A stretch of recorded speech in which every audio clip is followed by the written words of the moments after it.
This video is about the events that occurred in Massachusetts in 2016. On Sunday, August 7, 2016, 27-year-old Vanessa Marcotte was visiting her mother, Rosanna, in the small town of Princeton, Massachusetts, on that sunny and hot day. She decided to go for a run, as she was very active, often going for outdoor walks and practicing yoga. In a few hours, she was supposed to take a bus to New York City, where she worked and lived. After going for a run, Vanessa did not return home. Her mother, Rosanna, became very worried about her daughter's long absence, as this behavior was unusual for Vanessa. So, Rosanna went to the police for help. This case attracted a lot of national media attention, as this type of incident had not occurred in the small town of Princeton in the past 30 years. Additionally, just a few days before, another runner and fitness blogger, 30-year-old Karina Vitrano, was involved in a similar incident in a neighborhood in New York City. Vanessa Teresa Marcotte was born on June 17, 1989, in Leominster, Massachusetts. She excelled in school and graduated summa cum laude from Boston University in 2011 with a degree in communications. After graduation, she worked at an online marketing startup in Boston called WordStream. Later, she became an account manager at Google's New York City office. Every 2 months, Vanessa had the opportunity to visit her mother and aunt, who lived in another state, in the small rural town of Princeton, with a population of about 4,000 residents. She was the only child in the family, so her mother, Rosanna, eagerly awaited each visit and was happy when her daughter found an opportunity to visit her. On Sunday, August 7, 2016, around 1 p.m., Vanessa left her mother's house on Brook Station Road to go for a run and then catch the bus back to New York later that day. The area where she was going to run was familiar to her. After several hours without returning, her mother contacted the police. The officers immediately initiated a search and combed the area along Vanessa's route. Around 8:20 p.m., a police dog found a trail and led the search team to a densely vegetated area, about 60 meters from the road and less than a kilometer from Rosanna Marcotte's house. The body of a woman was discovered and quickly identified as Vanessa Marcotte. A preliminary examination of the body left no doubt that Vanessa's death was of a criminal nature.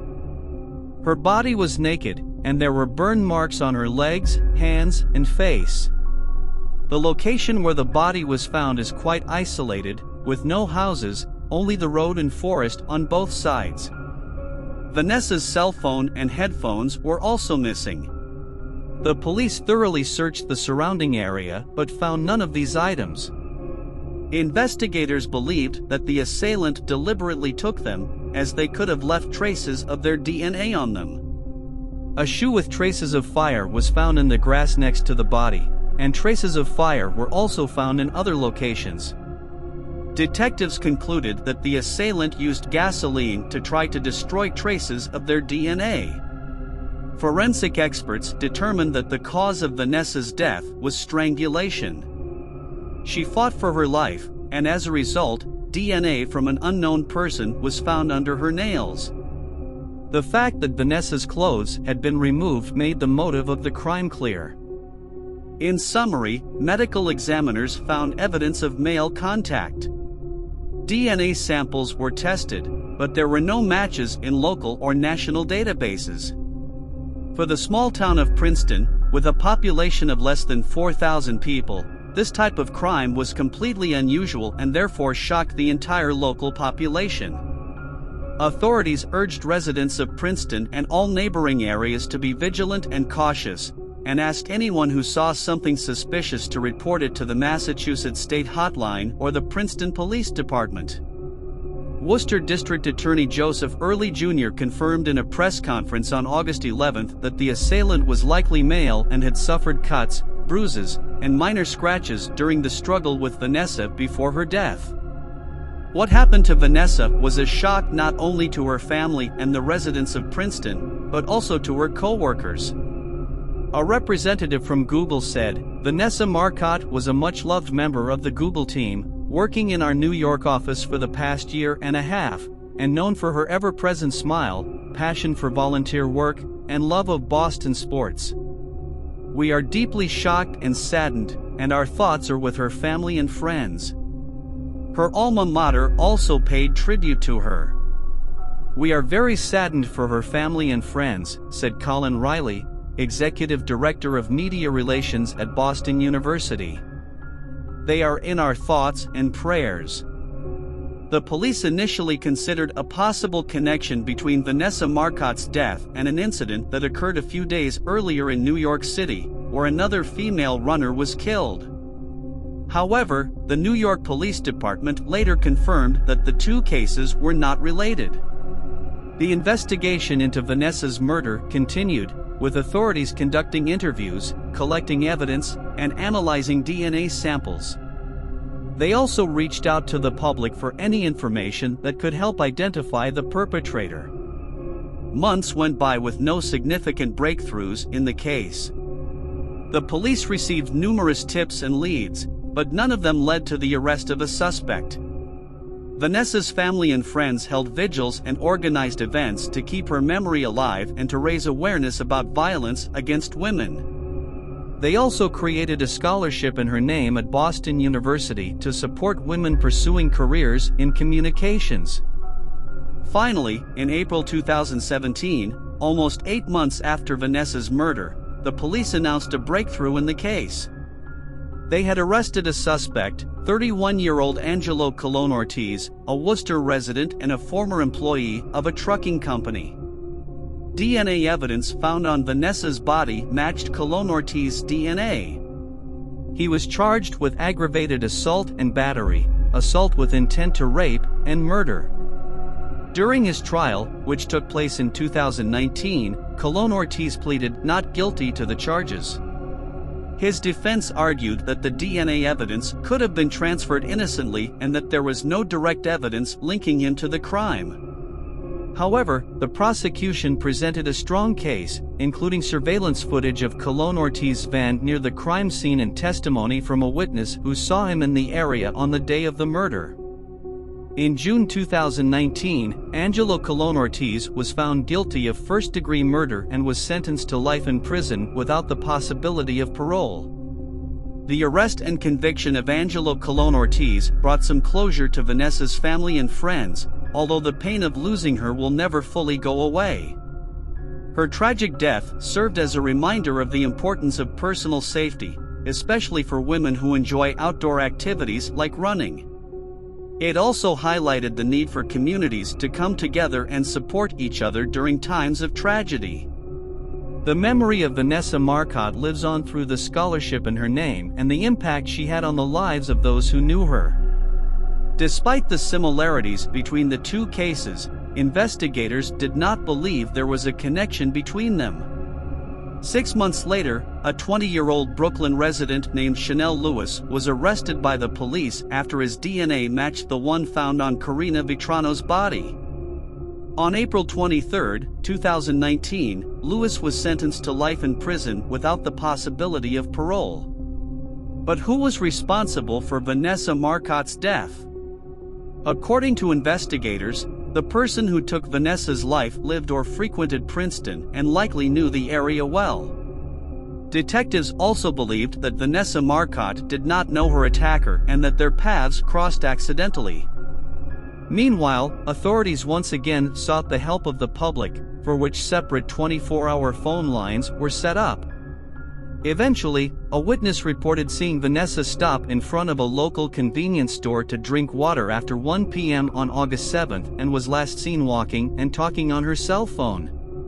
Investigators believe that Vanessa's attack occurred within the 2 hours following the time she was seen outside the store. Her phone was turned off at 2:11 p.m. and has not been turned on since. Police were receiving and verifying many leads, searching the area where the body was found multiple times, as well as the surrounding area, but were not achieving the desired results. It was only 3 months later that the police had more information about the case. A new witness said that on August 7, he saw a black SUV parked on the sidewalk near where Vanessa's body was found, with the hood up, twice. The driver was a man between 25 and 35 years old and appeared to be Hispanic. The first time the witness passed by the SUV was around 12:45 p.m. and the driver was next to the vehicle talking on the phone. The second time, around 2:05 p.m., the SUV was in the same location, but the hood was down and no one was visible inside or near the vehicle. Authorities began looking for a Hispanic man who owned a black SUV and allegedly lived somewhere near Princeton. On February 23, 2017, over 6 months after Vanessa's death, Worcester District Attorney Joseph Early Jr. released additional details of the investigation, stating that the DNA found on Vanessa's body had been sent to a laboratory and a profile had been created based on DNA evidence and witness testimonies. The suspect was believed to be a Hispanic man between 20 and 30 years old, with an athletic build, average height, and short or shaved hair. It was also believed that the suspect owned or had access to a dark-colored SUV on the day of the crime and should have visible injuries on the upper body. Days after the attack, authorities continued to receive and verify many leads, searching the area where the body was found multiple times, as well as the surrounding area. However, it was not until 3 months later that the police obtained more information about the case. A new witness reported seeing Vanessa stop in front of a local convenience store to drink water after 1 p.m. on August 7 and was last seen walking and talking on her cell phone. Investigators believe that Vanessa's attack occurred within the 2 hours following the time she was seen outside the store. Her phone was turned off at 2:11 p.m. and has not been turned on since. Police continued to receive and verify many leads, searching the area where the body was found multiple times, as well as the surrounding area, but were not achieving the desired results. It was only 3 months later that the police had more information about the case. A new witness said that on August 7, he saw a black SUV parked on the sidewalk near where Vanessa's body was found, with the hood up. The driver was a man between 25 and 35 years old and appeared to be Hispanic. On February 23, 2017, over 6 months after Vanessa's death, Worcester District Attorney Joseph Early Jr. released additional details of the investigation, stating that the DNA found on Vanessa's body had been sent to a laboratory and a profile had been created based on DNA evidence and witness testimonies. The suspect was believed to be a Hispanic man between 20 and 30 years old, with an athletic build, average height, and short or shaved hair. It was also believed that the suspect owned or had access to a dark-colored SUV on the day of the crime and should have visible injuries on the upper body. About 3 weeks later, a police officer patrolling the streets of Worcester County saw a man who matched the description of the suspect. This man was driving a vehicle identical to the one seen on the day Vanessa Marcotte died. The officer quickly wrote down the car's license plate number in his hand. After discovering the vehicle owner's identity, the police team went to the house where he lived. This man was Colon Ortiz, 31 years old, originally from Puerto Rico, with no criminal history, married, and with 3 children. He had been living in Worcester for less than a year and worked as a contracted FedEx delivery driver, familiar with Princeton and the surrounding areas. According to Worcester neighbors, Colon Ortiz was described as a pervert and frequently made vulgar comments to people in the neighborhood. A former Princeton postal worker also claimed that Colon Ortiz often made obscene comments in Spanish about her and other women to his coworker. When the police asked Angelo about Vanessa Marcotte, he claimed he did not know her and could not remember if he was in Princeton on the day of the attack. He was asked to provide a DNA sample, and he agreed, signing documents indicating his consent to provide his DNA for analysis. It took some time for the laboratory to conduct the test, which showed that Colon Ortiz's DNA matched the one found under Vanessa Marcotte's nails. On April 15, 2017, the man was arrested and charged. 3 days later, Prosecutors alleged that on the day of the crime, Colon Ortiz purchased $5 of gasoline at a store 6 miles from the crime scene, and that this purchase was made at 2:35 p.m. This meant that at that time, Vanessa was already dead and the man returned to the scene to try to destroy the evidence, namely his DNA on Vanessa's body. The prosecutor argued that the DNA evidence was obtained through all proper procedures that helped bring the charges. However, Colon Ortiz's lawyers claimed that their client's DNA sample was collected irregularly. They cited that the language barrier prevented their client from fully understanding that he was not obligated to provide a DNA sample to the police, and Colon Ortiz claimed he did not know he could have refused to provide one. The trial dragged on for years, but eventually, on January 11, 2022, Judge Janet Kenton Walker denied the defense's motion to suppress the DNA evidence. Colon Ortiz did not plead guilty to the first-degree murder charge, but in a plea deal, he pleaded guilty to the charge of second-degree deprivation of life, a lesser offense. He also pleaded guilty to the robbery charge, which carried a 20-year prison sentence. Prosecutors said that Marcotte's family agreed to the plea deal to spare themselves a harsh trial. "We are grateful and satisfied that the trial has ended in the way we always wished, that this man will now be in a place where he cannot hurt anyone the way he hurt Vanessa," the Marcotte family said in a statement released by the prosecutor's office. "We will keep this monster off the streets. I'll be dead long before he has a parole hearing," Vanessa Marcotte's father said. Angelo Colon Ortiz, 36 years old, was sentenced to life in prison in October 2022.